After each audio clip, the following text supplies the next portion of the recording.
The 29th of October 2017. Planning a wedding and releasing an album at the same time might not have been my smartest move, but here we are and it's crunch time. Jessica Clemmons is back 2 months until the big day and 1 month since we released Smoke Mirrors.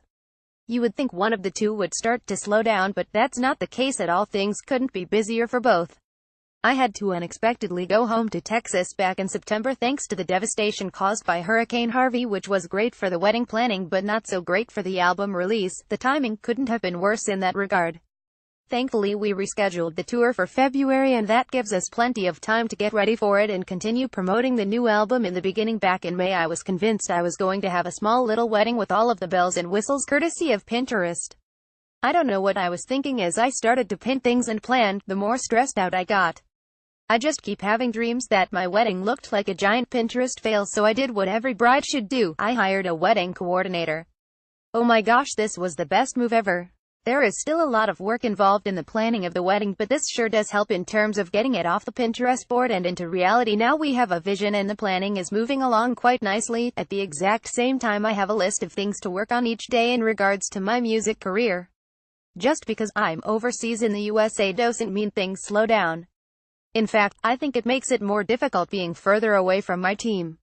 The hardest part about having so much happening at one time is probably compartmentalizing, or trying to be honest, that's probably what so many of us women have to deal with on a daily basis. How to stay on top of everything. Thank goodness we were designed to multitask, but it can become overwhelming for even the best multitasker. So what's the best thing to do in situations where you feel overwhelmed? For me, it usually consists of crying, drinking a glass or 7 of wine, and then pulling myself together. Once I've done that, the only way forward is to start making lists, which can be overwhelming all on its own sometimes, but really the best way forward.